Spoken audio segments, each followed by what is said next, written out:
والصلاة والسلام على أشرف الأنبياء والمرسلين نبينا محمد وعلى آله وعلى أصحابه أجمعين.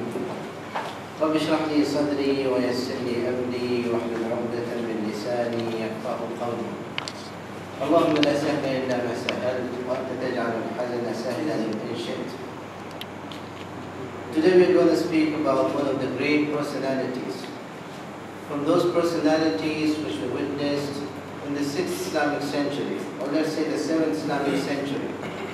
A personality about whom the entire Ummah unanimously agreed that he is one of the great scholars. A personality about whom we don't have much of debates. There is no scholar from our history except that there are some debates about him. Some accepting him, some criticizing him, some saying good about him, some saying bad about him, and so on and so forth. But the man about whom we will speak is a man whom Allah subhanahu wa ta'ala blessed with a good reputation on the tongue of every single believer, no matter which madhab or which school of thought he is following. This is Imam al-Nawawi, Yahya bin Sharaf al-Din al-Nawawi. His complete name is Abu Zakaria. That's Shaykh al-Islam, because the title of Shaykh al-Islam was also given to Imam al-Nawawi. So it's Shaykh al-Islam, Muhyiddin Abu Zakaria Yahya bin Sharaf al-Din bin Murri al-Nawawi. So we can see that's a lengthy name. When we say Shaykh al-Islam is a title which is given to those scholars who are the best scholars of their time in their own schools of thought. Ibn Taymiyyah was given by the Hanabila the title of Shaykh al-Islam because there was no Hanbali who was better than him in terms of knowledge.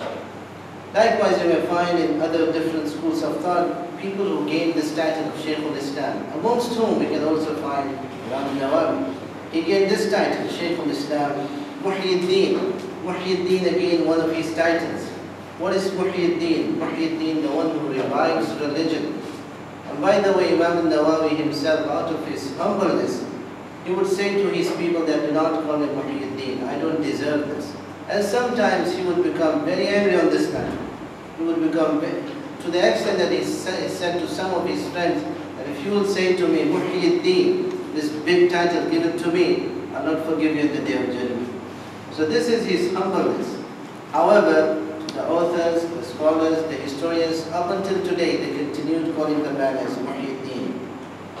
Abu Zakaria is his nickname. And something interesting about Imam al-Nawawi is that this man, Imam al-Nawawi, never got married. He was not having children. Yet the title of Abu Zakaria was given. Because his name is Yahya. Yahya's father is Zakaria. Out of respect, they give this type of nickname for those who are having Yahya. For those whose name is Yahya. For those whose name is Muhammad, out of respect, or for those whose name is Abdullah, out of respect, they call him Abu Muhammad. And those whose name is Muhammad, they call him out of respect, Abu Abdullah, and so on and so forth. So Abu Zakaria Yahya bin Sharaf bin Murri bin Hassan. When we speak about this great Imam, Yahya bin Sharaf bin Murri bin Hassan bin Hussein al-Nawawi. Nawawi is basically a name which is given to this man after the village in which he used to live. The village in which he used to live is the village of Nawa. That is the name of the village. He was from a village which became famous because of him. Before Imam al-Nawawi, nobody knew this, or nobody would have learnt about this village if Imam al-Nawawi was not from that village. It was the man who made his village famous. So in it is a lesson for us that our good reputation can make our nation, or our village, or our community with a good fame in dunya, and with a good fame in akhirah as well. So Imam al-Nawawi was basically from the city, or from the village of Nawa, which is in the locality, or in the area, or in the province of Hawran. Hawran is located at the southern part of Syria. Today they call it Dara. Dara is one of the famous places in Syria which is under siege until now. Imam al-Nawawi was born in the year 631. The year 631 is the time when the Ayyubi dynasty were ruling. It was almost the final days or final years for the Ayyubis. Ayyubis, they ruled for 100 years, almost 100 years. These are the descendants and relatives of Salah ad-Din al-Ayyubi. But because they were having lots of disputes between themselves after the death of Salah ad-Din al-Ayyubi, the dynasty did continue. And the people who took after the Mamluks continued ruling for 300 years. And after the Mamluks, it was the Ottomans who ruled until 1924. However, our great Imam, Yahya ibn Sharaf al-Din al-Nawawi, was born in 631. There are many things which are said about his childhood. But what's more interesting is his father and his mother. These two people, they took care that their child is raised with halal earning. Who cares about this matter today? Imam al-Nawawi says that his father said to him, do not doubt anything which I bring for you. Do not doubt anything which I bring for you, as my earning is always halal. And what do you think about his father? Was a rich man? He was a poor man. Sometimes selling vegetables, sometimes selling foodstuff and so on. This poor man managed to survive in a way in which he didn't earn a single penny from haram. And that is the barakah of the father's taqwa. It is the barakah of the father's taqwa and the mother's taqwa that the child was raised in an environment of taqwa with halal earning. The taqwa of the father, the erectness of the parents plays the most important role in raising the children. Did Allah say in the Quran in Surah Al-Kahf, we read Surah Al-Kahf every Jumu'ah, وَكَانَ أَبُوهُمَا صَالِحًا. That Allah subhanahu wa ta'ala is saying to Musa, or Khidr is saying to Musa when he's justifying all those things which he did. He says that وَكَانَ أَبُوهُمَا صَالِحًا, that these two kids for whom we built the wall, underneath which there is a treasure for them, that the parents of these two kids were from the Salih. Now because of the righteousness of the parents, Allah subhanahu wa ta'ala is sending two great people, a prophet and Khidr, about whom they say doubt whether he's a prophet or not. Two great people are being sent to serve two children whose parents were good people. Allah subhanahu wa ta'ala says about this matter, this is an essential matter, the righteousness of the parents. If we are good, then we can expect good from our children. But if we ourselves are not good, how can we expect good from our children? Imam al-Dhahabi says about the father of Imam al-Nawawi, Yahya. The father is Sharaf al-Din. He says about the father, كان شيخا مباركا.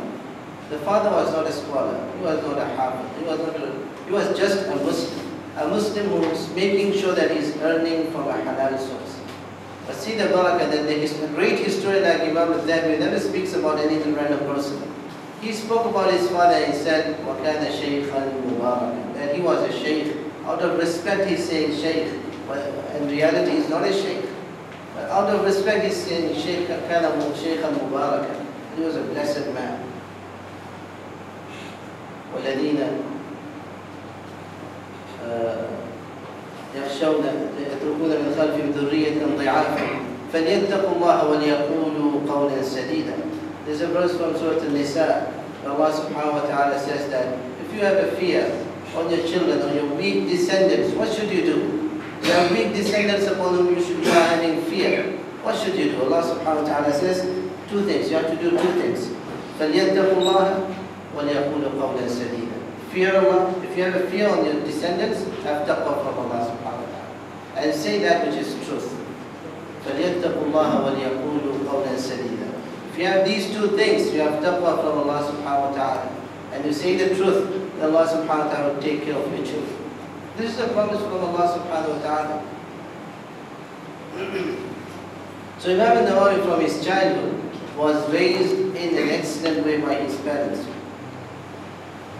One of the incidents which is narrated by almost all those who spoke about Imam al-Nawawi, whether it's Suyuti or Sakhawi or Al-Dhahabi and others who wrote about Imam al-Nawawi, they say that when Imam al-Nawawi was young, you can say Nawawi and Nawawi, both the things are proper for Imam al-Nawawi. So when the Imam al-Nawawi was young, almost 7 years old, he woke up in one of the nights of Ramadan. One of the nights of Ramadan, the center of the night. The father says that this was the 27th night. And he started saying to his father, "Oh father, why I can see my room is filled with light?" And the father realized that this is a light which is being shown to Nawawi, which is an indication that this is the night of Laylatul Qadr. And he discussed this matter with some of the students of Imam Nawawi, because the father actually lived even after the death of the Imam Nawawi, 9 years more than the son. The son died when he reached till 45 years, but the father lived more than the son. So the father was discussing this matter with one of the students of Imam Nawawi, and the student was saying that this even happened with him when he was with us. So this is Imam Nawawi. Sheikh Yasin bin Yusuf al-Murakishi, one of the scholars from Marakesh, from Morocco. He says, I came once to Syria, and when I reached to this place, to Nawa, I saw a child standing on the bridge in the center of Nawa, who's being teased and troubled by other children because he's not playing with them and carrying a book in his hand. A child, a small child. And then I was, taken or overwhelmed by the attitude of this child. And I asked about the parents of this child. And they said to me, the parents of the child are so and so. So I went to the house of the child and said to the father of the child, this child will be one of the great children, or one of the great personalities. So you have to take care of your son. He said that at that time, there were children who were pulling Imam Nawawi to come and play with them. And Imam Nawawi was crying and saying, I don't want to play. I'm not for playing, I'm for reading. And he kept continuously reading his books. This shows you that how closely the man was attached with knowledge from his childhood. Until the last day of his life, he lived with his books, spreading knowledge, imparting knowledge, and learning many lessons from different teachers as we will learn inshallah. So after mentioning this story to the father became more careful about the matter, that this child needs more care so that the man becomes, or that this child becomes one of the great personalities. By the time Imam Nawawi became 19 years old, at that time he was able to study under most of the scholars who were around him in that city. And then his father decided to take him to Damascus. This is a poor man. Now he's having a journey, to make a journey from his city, from south to central Syria. That's Damascus. And he accepted this journey, and he made the journey all the way to Damascus in order that his son will learn more. So these are the sacrifices which the fathers are making. Today, whoever learns anything from the books of Imam Nawawi, even our children, they learn. A few days back we are having a course here for 40 hadith of Imam Nawawi. All those rewards are going to the father. The credit goes to the father. The father is being rewarded whenever somebody is learning something from the books of Imam Nawawi. Imam Nawawi wrote books which fits the kids, which fits the students of knowledge, and which fits the scholars, comparative commentary on the hadith, and so on and so forth.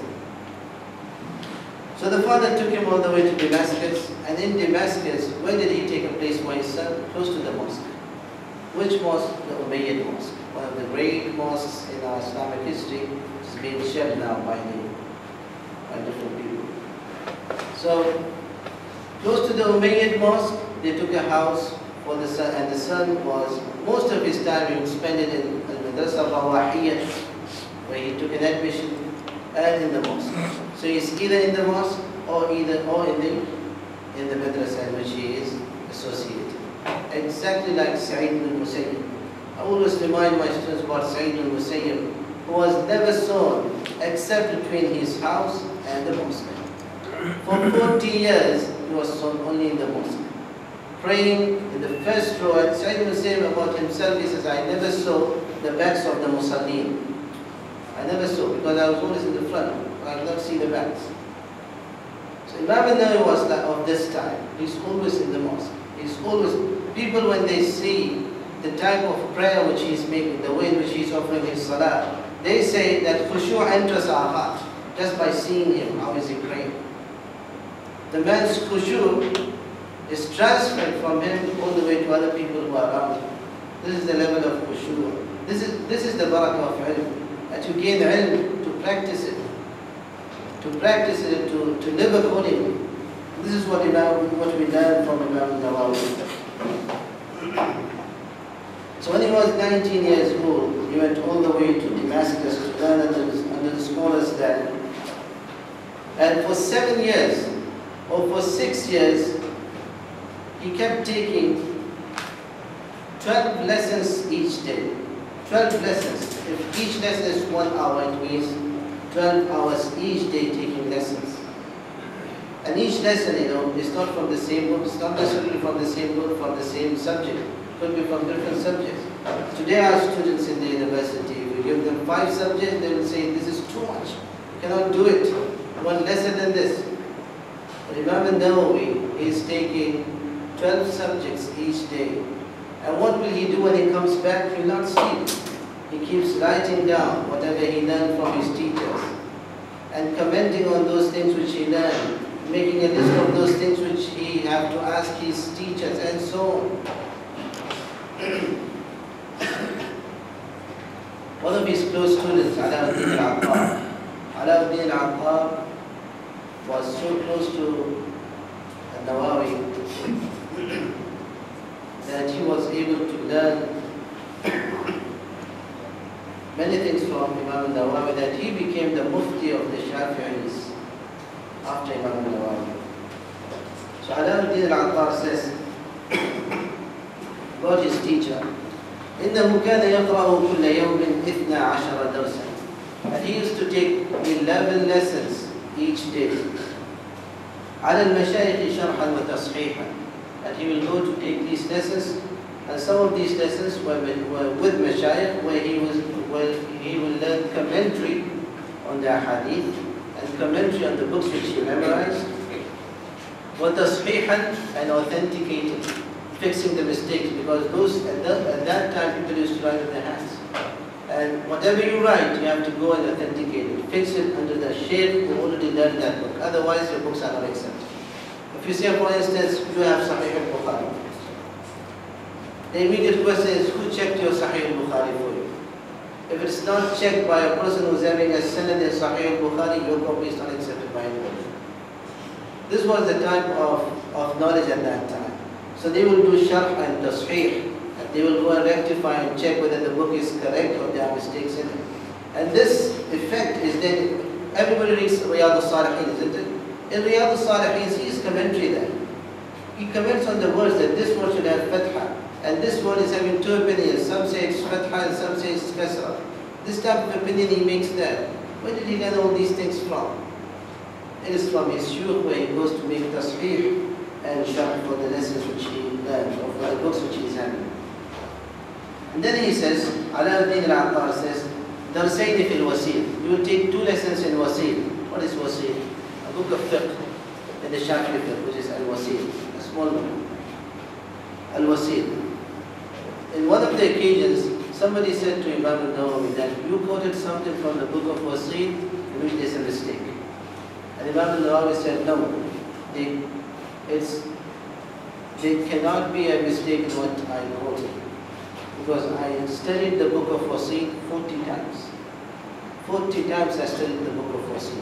And they went to check and they found what Imam al-Nawawi said is correct and it's not mistaken. وَثَالِثًا فِي الْمُهَذَّبِ. And you take a lesson in the book of Muhaddab. 3rd lesson is in the book of Muhaddab. Muhaddab is a book of fiqh in the Shafi'i school of law, which he will explain, make a commentary on it afterwards, Imam al-Nawawi. وَدَرْسًا فِي الْجَمْعِ بَيْنَ الصَّحِيحَيْنِ. And he will take a lesson in Sahihayn, Bukhari and Muslim. And he will take a lesson وَخَامِسًا فِي Sahih Muslim.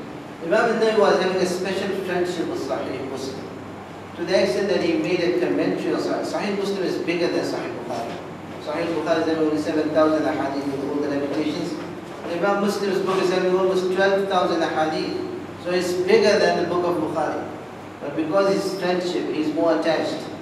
Actually, the book of Imam Muslim is more attractive than the book of Bukhari, because it's more organized and it gives you a hadith without cutting them into bits and parts.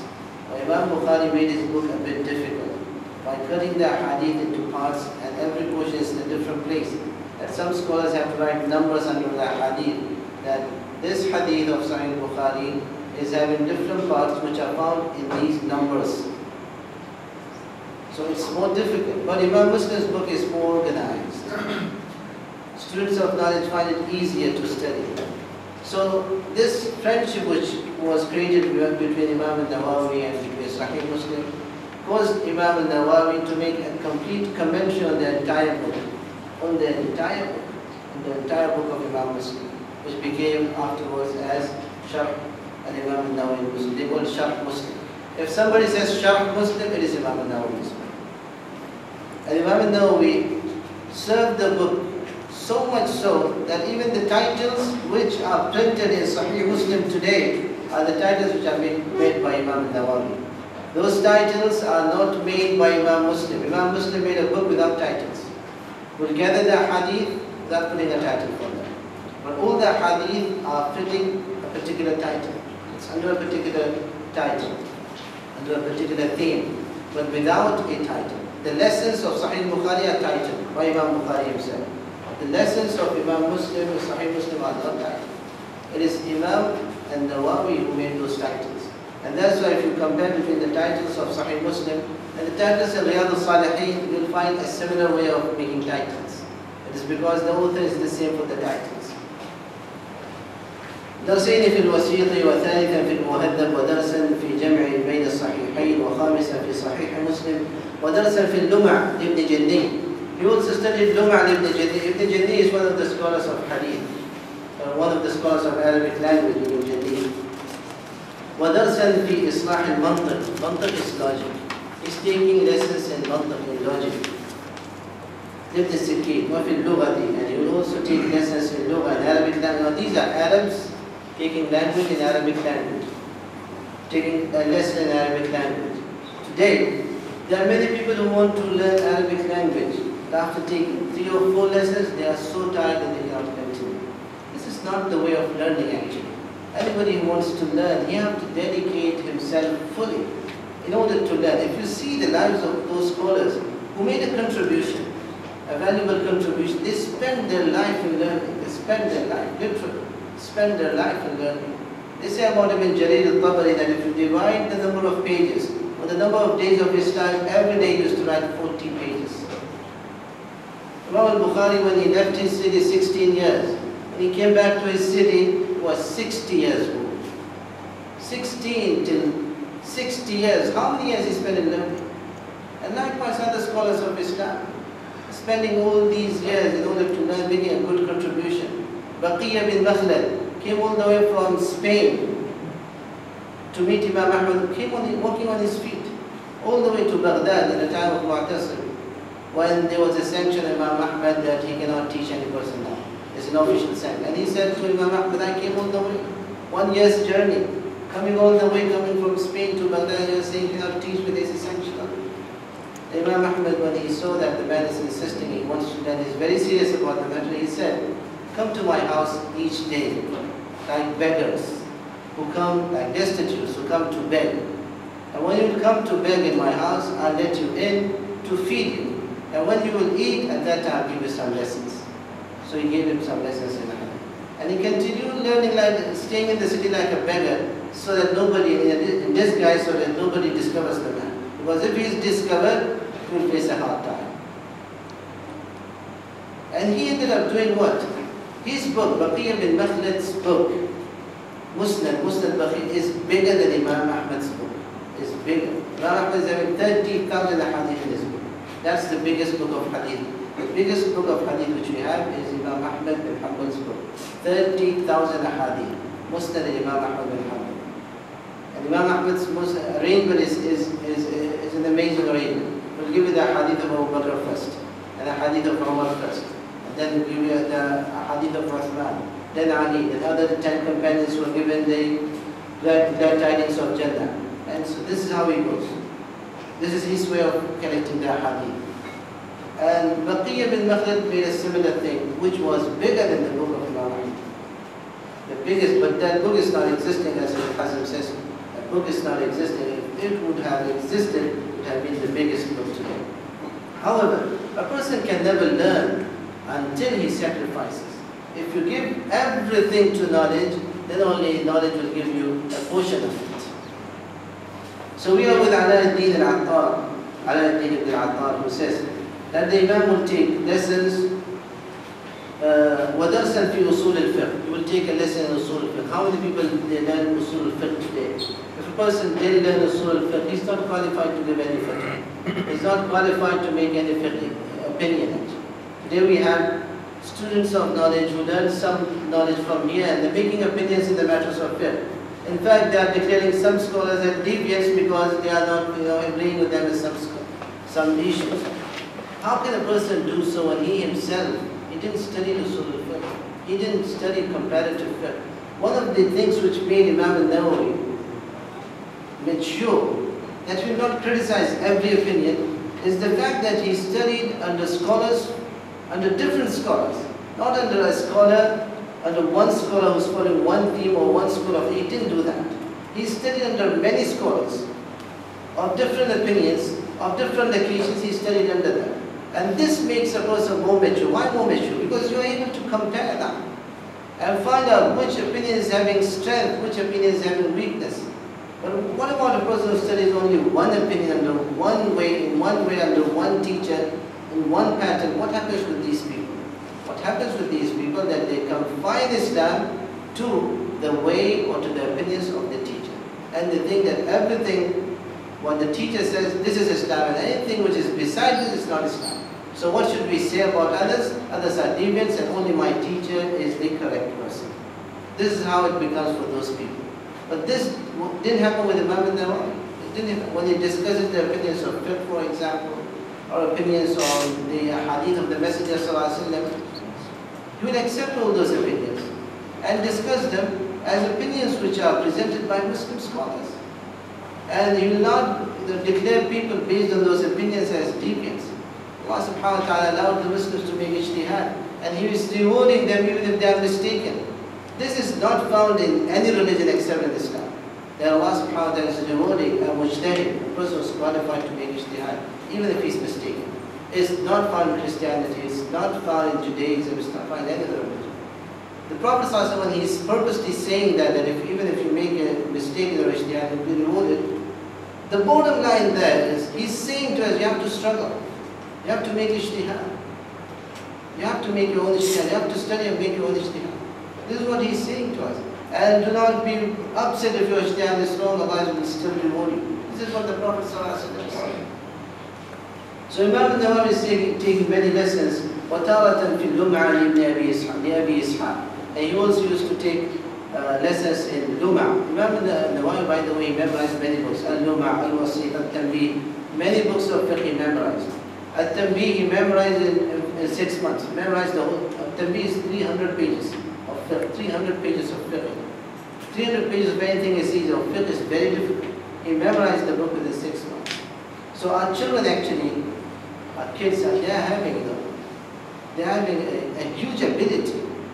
But we need systems in which they can study and learn and educate themselves. And we need scholars who can tell them that at this stage you have to learn this, at this stage you have to learn this. And it's also said that one of his teachers is Ibn Malik, the one who wrote Alfiyat Ibn Malik, 1,000 lines of poetry in grammar. This man Ibn Malik was one of the teachers of Imam al-Nawawi. And Ibn Malik, when he reached to a certain point of his poetry on Arabic grammar, his mind didn't assist him to carry on. So he became like puzzled and he stopped writing. And said, there's nothing which is inspiring you to write. And all of a sudden he saw from the window Imam al-Nawawi coming. So he said, on seeing Imam al-Nawawi, Allah opened my mind again and started writing. And one of the people from the Ashraf is with us. That was a line which he fixed there. About Imam, it's not about grammar. So Imam al-Nawawi, but he put it there in this poetry of Arabic grammar. However, many were those lessons which Imam al-Nawawi would take. وكان يكتب جميع ما يتعلق بهذه الدروس من شرح ومشكل وإيضاح وعبارة وضبط لغة. So he'll not only write the lesson, he'll write the lesson and he'll write the commentary as if he's writing everything what the teacher will say. And then when he'll go back, he will try to find out which is important, which is not important. That is something which he will do at home. So a serious student of knowledge who's not wasting his time. You can see that the man was not having time even to sleep. so busy with his learning that his student Ala ibn al-Attar says that for 2 years, Imam al-Nawawi says, for 2 years after coming to Damascus, my back didn't touch the earth. My back didn't touch the earth. For 2 years. For 2 years he didn't sleep. And this is the biggest lesson for students of knowledge. The biggest lesson for the students of knowledge is to struggle and work hard. Unless you work hard, you will not leave. You will not leave anything behind. You will not leave a good contribution behind. And Al-Attar says that the Imam Nawawi, if he feels sleepy, will just, lean against some of his books and sleep for a while, and then he will wake up. And then he will regret that I slept for a long period of time. That was his way of sleeping. So Imam Nawawi worked hard in order to do all these things. And Allah subhanahu wa ta'ala blessed this man. Now amongst the people who are having not only acceptance but also love in the hearts of the people is Imam Nawawi. Allah says in the Quran, in Surah Maryam, إِنَّ الَّذِينَ آمَنُوا وَعَمِلُوا الصَّالِحَاتِ سَيَجْعَلُ لَهُمُ الرَّحْمَنُ وُدًّا. And indeed, those who believe and did goodly actions, Allah subhanahu wa ta'ala will create a love for them in the hearts of the people. A love for them. Uthman radiallahu anhu says, your deeds are your clothes. You are doing a good deed, you are wearing a good cloth. You are doing a bad deed, you are wearing a bad cloth. And that cloth affects the people who are around you. When they see you in a good cloth, they love you. When they see you in a bad cloth, they hate you. So this is the reason why Imam al-Nawawi was loved. His struggle, his zuhud, his khushu', his taqwa, his knowledge, things which were attracting the people, and for which definitely we hope that Allah subhanahu wa ta'ala will reward him in the hereafter. There are few things which we may find common things in all the writings of Imam al-Nawawi. The first thing is simplicity. There are many scholars, many authors, when they come to write, they write things which are very valuable, but it's not easy to read. It's not easy to understand. Like Al-Ghazali, for instance, it takes time to understand what he wants to say, because he uses a very high language, a very intellectual language. But Imam al-Nawawi, for instance, he will use a simple language, which everybody can read. He will try to avoid difficult words. And if he is forced to use a difficult word himself, he will make a comment, he will explain that difficult word. If you take Riyadh al-Salihin, for example, in Riyadh al-Salihin, after the hadith, at the end of the hadith, he gives commentary on some of the difficult words which are there in the hadith. This, tiny comment, because he wants the things to be easy for the reader. So simplicity is one of the common features which is found in the writings of Imam al-Nawawi. The other thing is clarity. He will not put you in confusion. Imam al-Nawawi writes in a very clear way what he wants to say. He will not try to trick you. Some writers, when they want to say something, they twist the thing too much, so that you cannot find the actual personality of the author. Imam al-Nawawi will not do this thing. He will tell you clearly what he wants to say to you. One of the good things which you can find in the writings of Imam is justice. He is just. Whether those whom he is writing about are his friends, or those who dislike him, or those who are away from him, or those who disagree with him. In all the cases, he will be just with them. Imam al-Asnawi also spoke about Imam al-Nawawi. Let's see what did he say. Al-Asnawi says about Imam al-Nawawi, اعلم أن الشيخ محي الدين رحمه الله لما تأهل للنظر والتحصيل رأى في المسارعة إلى الخير أن جعل يحصله ويقف عليه تصنيفا. يحصله ويقف عليه تصنيفا. So he's saying that when Imam al-Nawawi realized that he's having sufficient knowledge that qualifies him to compose books, he started composing books. He started composing books ينتفع به الناظر فيه, which will benefit every reader in it, whether he is a student of knowledge, dedicated his life for knowledge, or no, in all cases they will benefit from it. فجعل تصنيفه تحصيلا وتحصيله تصنيفا. So what he did is, whatever he is learning, he will write them down. Whatever he is writing down will become a book afterwards for the people to read it. And that's why Imam al-Nawawi ended up writing many books. That his student would say that if you divide the number of pages which Imam al-Nawawi wrote on the years of his life, you'll end up having 200 pages for each day. 200 pages for each day. Now, today, if you give an assignment to a student, they will say, can you make it 2 pages? Can you make it half a page? Can you make it 1 paragraph? Don't do it. Class, leave it. At the end of the day, you say, don't do it. Imam al-Nawawi writing 200 pages each day. Then his room was filled with books. If a visitor comes to visit him, they have to remove some books and sit there in his room. And before his death, Imam al-Nawawi said to his student, Ala-Din ibn al-Attar, that you have to destroy some of my books. That was out of his taqwa. He felt that in some of the books, he wasn't able to present or to revive his intention while writing.